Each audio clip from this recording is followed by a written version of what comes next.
Hello everyone, welcome to today's presentation.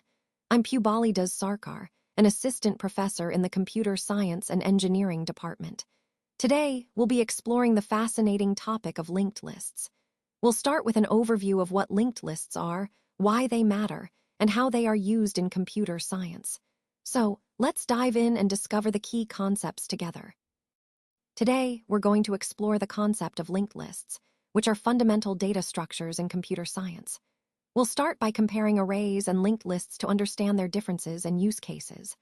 Then, we'll look into how linked lists are implemented in C, which is a common programming language for such structures. After that, we'll discuss the various types of linked lists, including singly linked lists, doubly linked lists, and circular linked lists. Each type has its unique characteristics and advantages, so it's important to grasp how they differ. By the end of this slide, you'll see how these different forms of linked lists fit into the bigger picture of data management and algorithm efficiency. So, let's delve into each of these topics and build a solid understanding of linked lists. Let's take a closer look at a linked list. A linked list is a type of data structure that allows us to store data dynamically, meaning we can easily add or remove items without the need for large, static arrays. It's especially useful when the size of the data is unpredictable or changes frequently. Typically, a simple linked list starts with a header, which acts as a starting point, and then each element points to the next one in the sequence. You can think of it like a chain, where each link is connected to the next. The end of the list is marked by a null, indicating there are no more elements. This structure is powerful because it allows us to manage data efficiently, with operations like insertion and deletion being straightforward, especially compared to arrays. Throughout this presentation, we'll see how linked lists serve as fundamental building blocks for many complex data structures. Let's talk about linked lists and some of their key features. First, there's a pointer called the header, which points to the very first element or node in the list. Think of it as the starting point that helps us access all the other nodes. Next, each node is connected to the next one through pointers, creating a chain-like structure. This connection is what allows us to traverse the list from start to finish. The last node in the list is special. It points to null, indicating the end of the list. This helps us know where the list terminates. One of the great advantages of linked lists is that they can grow or shrink dynamically during the execution of a program. Unlike static arrays, they're not fixed in size. And because of that, we can make the list just as long as we need at any given moment. It's flexible and adaptive. Finally, this dynamic nature means linked lists don't waste memory space. They consume exactly what they need, no more and no less. This efficient memory usage is a significant benefit when working with variable-sized data. Let's take a closer look at arrays versus linked lists. Arrays are a collection of elements stored in contiguous memory locations, which makes accessing any element very fast, because you can directly jump to its position. However, they have some limitations, especially when it comes to inserting or deleting elements in the middle, since that requires shifting many other elements around. On the other hand, linked lists are made up of nodes, where each node contains data and a reference to the next node. This structure makes insertion and deletion operations more efficient, especially in the middle of the list, because you only need to update a few references. But the trade-off is that accessing an element in a linked list takes longer, because you have to traverse from the beginning until you reach your target. Understanding these differences is crucial, because it helps us choose the right data structure for specific situations. Arrays are great when you need fast access, and the data doesn't change often, while linked lists excel when your application involves lots of insertions and deletions. Recognizing these strengths and weaknesses ties into our overall theme of optimizing data handling for better performance. Today, I want to talk about contagious storage and how it relates to the concept of arrays. Essentially, contagious storage is a way of organizing data so that related elements are stored close together in memory. This proximity allows for faster access and improved performance because it minimizes the time spent retrieving data. When we think about arrays, they are a perfect example of this concept. They store elements sequentially in memory. This sequential layout makes it incredibly efficient to access items using their index, because the data is contiguous.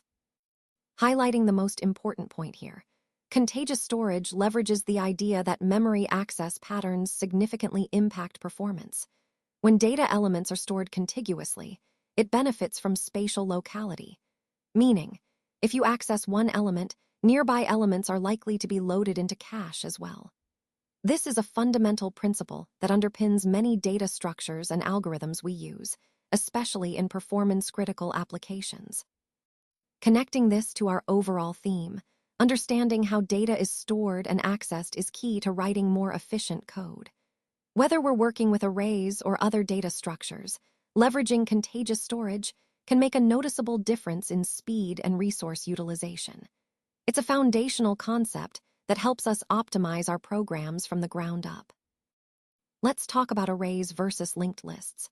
When we focus on arrays, one of the key points is that their elements are stored in contiguous memory locations. This means that each element is placed right next to the other, which makes access very efficient. Arrays are considered static data structures, meaning their size is fixed once you create them, unless you use dynamic memory allocation to resize them. This flexibility allows for better control over memory usage when needed. Now, arrays are especially suitable for certain operations.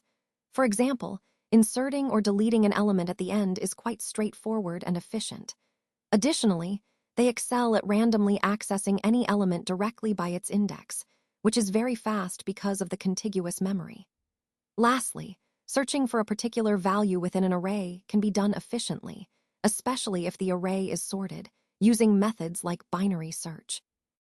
By understanding these characteristics, we can see how arrays fit into our overall data structure choices, especially when we need quick access and modifications at the ends of the collection. All right, let's take a look at this slide about linked lists and how they use non-contiguous storage. What you see here are a series of numbers: 15, 45, 25, 50, 22, 35, 30, 20, 10, and then some labels like a B, C, D, and so on. These represent nodes in a linked list. The key point here is that, unlike arrays, linked lists don't store their elements in consecutive memory locations. Instead, each node points to the next one, which allows for flexible and dynamic memory allocation. This is what we mean by non-contiguous storage. Notice how the data elements, these numbers, are scattered around, and each node has a reference to the next node, like a chain. This structure makes inserting or deleting elements more efficient, especially when working with large datasets, because we don't need to shift elements around in memory. The labels B, C, etc. are just placeholders for these nodes, highlighting that each node contains data and a link to the next node. This linking is fundamentally what makes linked lists powerful for dynamic data management. So, in the context of our overall discussion, understanding that linked lists use non-contiguous storage helps us appreciate their flexibility and efficiency in scenarios where data needs to grow or shrink dynamically without the overhead of shifting large blocks of memory. Let's talk about arrays versus linked lists, focusing on linked lists today. In a linked list, the adjacency between any two elements is maintained through links or pointers.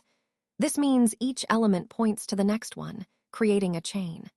Essentially, linked lists are dynamic data structures, which gives them a lot of flexibility compared to static arrays. They're particularly useful when you need to insert an element at any position without having to shift a bunch of other elements. Similarly, deleting an element from anywhere in the list is straightforward because you just update the links. Linked lists are ideal in applications where sequential access is important, such as traversing through data step by step. They also shine in situations where the number of elements can't be predicted in advance, like when you're working with data that grows or shrinks over time. So overall, linked lists offer a flexible, dynamic way to manage data, especially when insertions and deletions are frequent or the size of the data set is unpredictable. Let's take a closer look at what constitutes a node in a linked list. Each structure within the list is called a node, and it essentially has two main components. The first is the item or data, which holds the actual information we want to store. The second is the address of the next item in the list, often called a pointer, which links one node to the next. In terms of structure, we define this in C with a self-referential structure. This means that within the node, there's a pointer that points to another node of the same type. This setup is fundamental because it allows the list to be dynamic, flexible, and capable of growing or shrinking as needed. So, to define a node, we declare a structure that contains an integer for data and a pointer to another node. This pointer is what creates the chain, or link, between nodes. And a quick note, structures like these, where a member points to the same type of structure, are called self-referential structures. This is a key concept because it underpins how linked lists are built and managed. Understanding this structure is crucial because it forms the backbone of how linked lists operate, creating a linked chain of nodes that we can traverse, insert into, or delete from efficiently. Let's dive into the concept of a single linked list. As the name suggests, this is a type of linked list where each element points to its successor. The key here is that we use a head pointer to address the very first element of the list, which acts as our starting point. From there, each element contains a link to the next one, creating a chain-like structure. One important point to remember is that the last element in this chain has a link value of null, which indicates that we've reached the end of the list. Think of null as the signal that there's no more data beyond this point. This setup is fundamental because it allows us to traverse the list easily, starting from the head and following each link until we hit that null at the end. It's a simple yet powerful way to organize data dynamically, especially when the size of our data set isn't fixed. So, in summary, the single linked list is all about creating a chain where each element points to the next, starting from the head and ending with null. This structure underpins many more complex data management techniques we'll explore later. All right, let's talk about the double linked list. In this type of list, pointers exist between adjacent nodes in both directions. That means each node has links to both its previous and next nodes. This setup allows us to traverse the list in either direction, forward or backward, giving us more flexibility compared to a singly linked list. Typically, we maintain two pointers, one called the head, which points to the first node, and another called the tail, which points to the last node. These pointers are crucial because they help us quickly access either end of the list, making operations like insertion or deletion more efficient at both ends. So the key takeaway here is that a double linked list provides a highly flexible way to navigate and manage data, especially when bidirectional traversal is needed. This feature ties into the overall theme of understanding different data structures and their practical uses in organizing information efficiently. Now let's look at how we define a node in a doubly linked list. Each node has three key parts. First, there's the data or item that the node holds. This is the actual information we want to store. Next, we have a pointer that points to the next node in the list, which allows us to move forward through the list.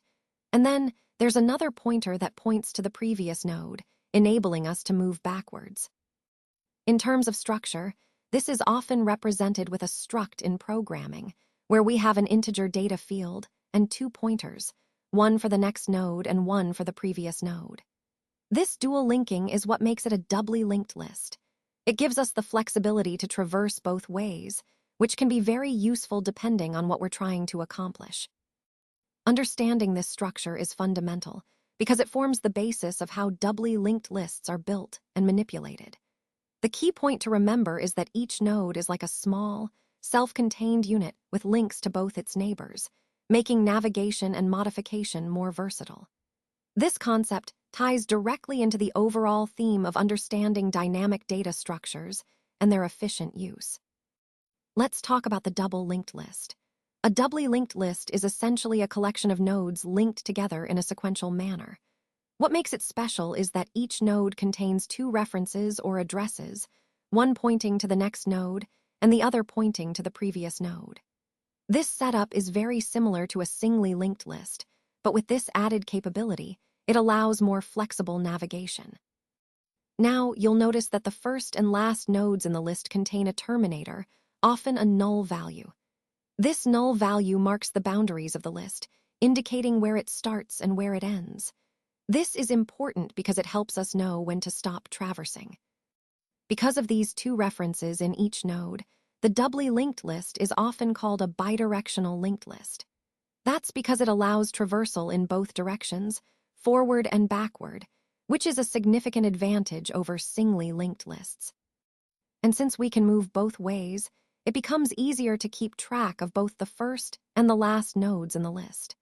This flexibility is especially useful in many applications where you need quick access to both ends, making the doubly linked list a powerful data structure for efficient navigation and management of data. Let's talk about double versus single linked lists and their advantages. One of the biggest benefits of a doubly linked list is that it can be traversed in both directions, forward and backward, which provides a lot more flexibility when navigating through the data. This makes certain operations, like reverse traversals, much easier compared to singly linked lists. Another key advantage is that deleting a node in a doubly linked list is generally more efficient, especially if you already have a pointer to the node you want to delete. Since each node points to its previous node, you can remove a node without needing to traverse the list from the head, which saves time. Now, on the flip side, there are some disadvantages to consider. Every node in a doubly linked list requires extra space for a previous pointer. So, compared to singly linked lists, which only store a reference to the next node, doubly linked lists use more memory per node. Additionally, all operations, such as insertion and deletion, require maintaining this extra pointer. This means that managing the previous pointer adds some complexity and overhead to those operations, which could impact performance in certain scenarios.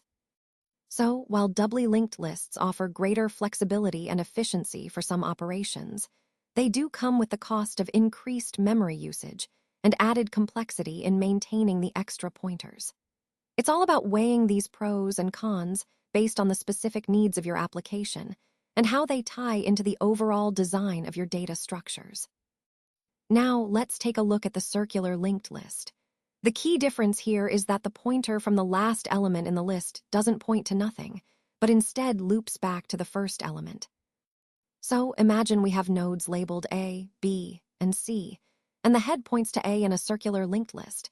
After C, the next pointer doesn't point to null, but circles back to A. This creates a continuous loop, which can be very useful in certain applications like round-robin scheduling or when you need to cycle through data repeatedly. The important thing to remember is that the last node points back to the first, making the entire list circular. This structure helps us efficiently manage scenarios where a repeating cycle is needed without having to reset or restart the list manually. Let's talk about the circular linked list. Essentially, it's like a regular linked list, but with a key difference. Instead of ending with a null value, the last node points back to the first node, creating a circle. This means that every node points to the next, and the last node loops back around to the start. Because of this circular structure, there is no true beginning or end to the list. You can start at any node and traverse the entire list from there. To go through the entire list, you'd keep moving from node to node until you reach the starting point again. This unique feature makes circular linked lists especially useful in applications that require continuous cycling through data, like round-robin scheduling. Also, it's important to note that this structure can be implemented using either singly or doubly linked lists, giving flexibility depending on the specific needs. Overall, the circular linked list is a powerful variation that enhances the way we handle sequential data, especially when looping is involved. All right, let's start by creating our very first node in the linked list. To do this, we allocate memory for a new node using malloc, and we cast it to a struct node pointer. Then, we assign the data to the node's data field, linking the actual data we want to store. Next, we set the next pointer to null, indicating that this is the last node in the list at this moment. We then set both the header and a temporary pointer to point to this new node, establishing the start of our list. If, for example, the data entered is 100, then our list will just have this single node, with the data 100 and a next pointer that's null. This process is fundamental because it lays the foundation for building a linked list step by step. Creating this initial node is crucial because it sets up the entire structure we'll be working with moving forward.